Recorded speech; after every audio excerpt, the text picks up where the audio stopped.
नमस्कार, मैं महिमा शर्मा। आप देख रहे हैं TCP 24 न्यूज़। आज हमारे साथ हैं राजा राम त्रिपाठी। ये छत्तीसगढ़ के पहले किसान हैं जिन्हें मेडिसिनल प्लांट बोर्ड में सदस्य के तौर पर नियुक्त किया गया था। ये हर्बल प्लांटेशन को आगे बढ़ाने की कोशिश में लगातार लगे हुए हैं। साथ ही इनके किसान आंदोलन में भी बहुत भूमिका रही है। जो इतने समय से किसान आंदोलन चल रहा है उसमें छत्तीसगढ़ की क्या भूमिका रही है, इस बारे में हम इनसे चर्चा करेंगे। चलिए चर्चा की शुरुआत करते हैं। सर, बहुत बहुत स्वागत है आपका हमारे चैनल में। जी नमस्कार। सबसे पहले बात करते हैं आपकी प्लांटेशन के बारे में। तो आप इतने समय से हर्बल प्लांटेशन कर रहे हैं, आपके मॉडल को किसानों ने भी अपनाया है, उसके बारे में क्या कहेंगे आप? देखिए, देखा जाए तो आज के दौर में खेती घाटे का सौदा बन गया है। इनपुट कॉस्ट बढ़ते जा रही है, खाद बीज दवाई डीजल सबका दर हम देख रहे हैं दिनों दिन आसमान छू रहे हैं। लेकिन उसकी तुलना में किसान जो उगाते हैं उनकी कीमत नहीं बढ़ी है। मैं हमेशा कहता हूं कि 1967 में एक किसान को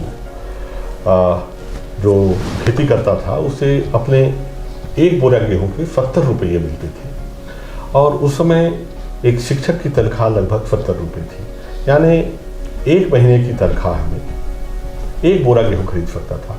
आज उनकी तनख्वाह 60,000 हो गई है और किसान को केवल 2,000 रुपये ही मिलते हैं एक कुंटल गेहूं के। तो खेती घाटे का सौदा है और इसीलिए हमने जड़ी बूटियों की खेती, लाभदायक खेती को अपनाने की कोशिश की। लगभग 30 साल से हम लोग बस्तर में खेती कर रहे हैं और हमने पाया कि हाँ, वैकल्पिक खेती, लाभदायक खेती, हर्बल की खेती, मसालों की खेती से किसान अपनी स्थिति को बेहतर कर सकते हैं। आगे हम बात करें किसान आंदोलन की, तो इतने समय से जो किसान आंदोलन चल रहा था, जिसके आगे सरकार भी झुक गई, अपने कृषि कानून वापस ले ली, आपकी मांगें पूरी कर दी, उसके बाद माफ़ी भी मांग ली कि शायद एक बार सरकार किसान की मांगों को नहीं समझ पाई। इसके बाद आपका क्या कहना है? छत्तीसगढ़ की क्या भूमिका है इस चीज़ में? छत्तीसगढ़ की भूमिका के बारे में बताने के पहले मैं कहूँगा कि किसान आंदोलन में जो विजय प्राप्त हुई, जो अंजाम हम लोगों ने देखा, वो तो देश के सब लोग जानते हैं। लेकिन अभी भी किसान नेता तो जानते हैं, लेकिन आम जनता कम जानती है कि इस किसान आंदोलन का सूत्रपात सबसे पहले छत्तीसगढ़ से हुआ था। ये देश ने तब जाना जब 26 नवंबर को किसान दिल्ली की सीमाओं पे जाके 26 नवंबर 2020 को डट गए। लेकिन ये कानून बनने के पहले अध्यादेश की शक्ल में जब 5 जून 2020 को आए थे, तो मैं अखिल भारतीय किसान महासंघ, जो कि 40 किसान संगठनों का महासंघ है, उसके राष्ट्रीय संयोजक की हैसियत से मैंने सबसे पहले इसका विरोध किया था। 5 जून को ये अध्यादेश आए और 24 घंटे के अंदर अखिल भारतीय किसान महासंघ में हमने इन्हें पढ़ के बताया कि ये कानून जो है कारपोरेट के पक्ष में गढ़े गए हैं, किसान विरोधी है। ये वो दौर था जब ये अध्यादेश लाके सरकार जो है बड़े बड़े फुल पेज के विज्ञापन छाप रही थी। ये तीनों कानून तो देश के किसानों का कायाकल्प कर देंगे, बहुत ही क्रांतिकारी है, इससे किसानों का बहुत भला होगा। और ये कानून इतनी जटिल भाषा में लिखे गए थे और वैसे भी किसान कानून कहाँ पढ़ पाता है।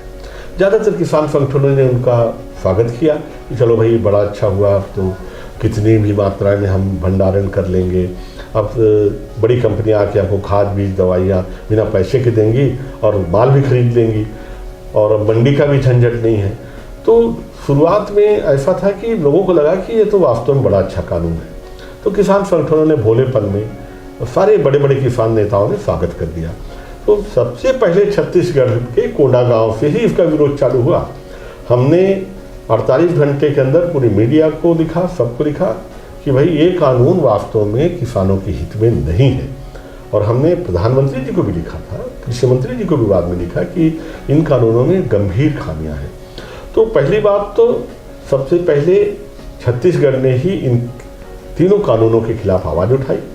और बाद में जब ये आंदोलन परवान चढ़ा तो अगर आपको ख्याल होगा कि 27 सितंबर को राजिम में बड़ी रैली हुई। इससे पहले सरकार के नुमाइंदे कहते थे कि मुट्ठी भर किसानों का ये आंदोलन है, केवल पंजाब, हरियाणा और पश्चिमी उत्तर प्रदेश के कुछ किसान हैं बॉर्डर पे, बाकी पूरे देश में कहीं कोई आंदोलन नहीं। लेकिन जब दिल्ली से 1100-1200 किलोमीटर दूर सितंबर 27 को राजिम में केवल 3-4 दिनों के आवाहन पे अपने आप करीब 1 लाख के आसपास किसान इकट्ठा हुए। उस रैली को देख के पहली बार सरकार को समझ में आया कि इन तीनों कानून को लेके पूरा देश का किसान इनके खिलाफ है। और यही कारण है, मेरा मानना है कि इस तीनों कानूनों के ताबूत की आखिरी कील जो है वो छत्तीसगढ़ ने राजिम महापंचायत में ठोकी है। और इसमें छत्तीसगढ़ के बहुत सारे किसान नेताओं ने बढ़ के योगदान दिया। सिंधु बॉर्डर पे डटे रहे। मैं खुद गाजीपुर बॉर्डर पे था। सिंधु बॉर्डर पे भाई तेजराम विद्रोही और साथी थे। भाई पारसराम साहू राजिम पंचायत में काम किए। जनकलाल ठाकुर मेरे अग्रज हैं वो, और जुगनू चंद्राकर, यहाँ तक कि धमतरी से करीब 15,000 किसान लेके आए थे भाई शत्रुघ्न साहू, और कई किसान नेता हैं, रूपन चंद्राकर जी हैं, टिकैन साहू जी हैं। ये सारे लोग जो हैं, युवा पीढ़ी सब के सब मिल के उन्होंने जो यहाँ से जो आवाज़ उठाई उससे दिल्ली तक गूंज गई कि वास्तव में ये तीनों कानूनों को बदलना ही होगा। तो मेरा मानना है कि ये तीनों कानून को वापस करवाने में छत्तीसगढ़ की बहुत बड़ी भूमिका थी, इस आंदोलन की शुरुआत और इसके अंजाम दोनों को लेकर। तो अब आपका क्या मानना है, क्या सरकार किसानों से डर गई है या सरकार और किसानों के बीच में एक अच्छी तालमेल हो चुकी है? देखिए, अभी तो समझौता हुआ, और जैसे कि प्रधानमंत्री जी ने तीनों कानून वापस ही दिए। जब समझौता होता है तो मेरा मानना है कि ना तो कोई डरता है ना कोई हारता है। ये जरूर हम कह सकते हैं कि सरकार इसे पहले कर सकती थी। सरकार ने बहुत देर की, और इसमें करीब 703 साथी हमारे शहीद हुए। अगर ये पहले सरकार करती तो वो जाने बच सकती थी। अब रहा सवाल कि हार और जीत का, तो उससे परे अब बड़ा मुद्दा ये है कि तीनों कानून के पहले भी किसानों की दफा बदहाल थी, और आज भी हम वहीं खड़े हैं। अब किसानों की हालत को सुधारने के लिए बड़े कदम उठाने की जरूरत है। उनमें से बड़ा कदम स्वामीनाथन कमेटी ने सुझाया था कि किसानों को उनके उत्पादन का वाजिब मूल्य C2 + 50%, जो वास्तविक लागत है उससे 50% अतिरिक्त मिलना चाहिए। हम चाहते हैं कि उसी के आधार पर न्यूनतम समर्थन मूल्य तय हो। MSP का मतलब लोग प्राय नहीं समझते, कोई MRP या मैक्सिमम नहीं है। MSP का मतलब मिनिमम सपोर्ट प्राइस, कम से कम जो उत्पादन लागत है कम से कम वो, और थोड़ा सा फायदा किसान को मिले। दिक्कत ये है कि आज भी धान, गेहूं, चना, जितनी भी चीज़ें समर्थन मूल्य जो सरकार तय करती है वो समर्थन मूल्य भी नहीं मिल रहा है। उससे आधे पे किसान को बेचना पड़ रहा है। 18 रुपया 75 पैसा अगर मक्के का रेट तय किया है सरकार ने, तो पूरे देश में 70 से 80% मक्का जो है 10 रुपये 9 रुपये में बिक रहा है, यानी आधी कीमत पे। ये जो अन्यायकारी स्थिति है इसको सरकार को बदलना चाहिए। मैं एक चीज़ में आजकल सुनता हूँ कि भाई मिनिमम सपोर्ट प्राइस पे अगर सरकार खरीदेगी तो सरकार का खजाना खाली हो जाएगा। कई जगह मैं सुनने में आ रहा है कि इस तरह की भ्रांतियाँ पैदा की जा रही हैं। आम आदमी को लगता है कि मिनिमम सपोर्ट प्राइस पे सरकार खरीदेगी तो उसको 12 लाख 14 लाख करोड़ रुपया लगेगा, इसमें तो खजाना खाली हो जाएगा। तो मैं आपके चैनल के माध्यम से बताना चाहूँगा कि बहुत बड़ा भ्रम फैलाया जा रहा है। किसान ये नहीं कह रहे हैं कि हमारे उत्पादन को आप न्यूनतम समर्थन मूल्य यानी मिनिमम सपोर्ट प्राइस पे खरीदो।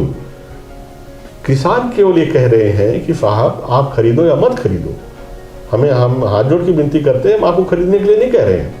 आप तो खाली ये तय करो कि कोई भी खरीदे, चाहे आप खरीदो चाहे कोई व्यापारी खरीदे, वो जो आप रेट तय करते हो उतने पे खरीदे। 18 रुपया 20 रुपया जो भी इतना कम रेट आप रखे हो, लेकिन कम से कम ये सुनिश्चित करो कि व्यापारी उतना तो दे, कम से कम आधे कीमत पे न खरीदे, और जो आधे कीमत से कम पे खरीदता है वो दंडनीय अपराध हो। इतनी छोटी सी कानून की बात हम मांग रहे हैं सरकार से। मुझे तो लगता है इसको देने में सरकार को बेवजह उन्होंने आगे के लिए मीटिंग बनाएंगे, कमेटी बनाएंगे, उसका खेल किया है। अध्यादेश तत्काल ला सकते थे कि न्यूनतम समर्थन मूल्य जो भी CACP तय करेगी, लागत मूल्य आयोग जो भी तय करेगा, उतना मूल्य से कम पे कोई खरीदी बिक्री होगी तो दंडनीय अपराध होगा, उसका प्रावधान कर देती, एक अध्यादेश जारी कर देती, और रेट बाद में हम कमेटी में बैठ के तय कर लेते। तो मेरा मानना है कि बड़ा मुद्दा इस देश में आज भी MSP है। हमारे चैनल के माध्यम से आप लोगों को क्या संदेश देना चाहेंगे? मैं लोगों के संदेश देना चाहूँगा कि जरा हम सोचें, 1970 के आसपास हमारे देश में लोगों को खाने के लिए पर्याप्त अनाज नहीं था, विदेशी सहायता से अनाज आता था, तब पेट भरा जाता था। याद करें, एक पहर उपवास करने के लिए हमारे देश के प्रधानमंत्री ने अपील की थी कि देश में अनाज नहीं है। लाल बहादुर शास्त्री जी ने कहा था उपवास करें। और आज हमारे देश में, तब जनसंख्या बहुत कम थी, आज तब की जनसंख्या 3 गुना बढ़ गई हमारे यहाँ। बावजूद इसके आज इस देश के गोदामों को अपने पसीने से किसानों ने भर के रखा है। कोरोना के समय एक व्यक्ति की मौत भी भूख से नहीं हुई, ये किसानों की बदौलत है।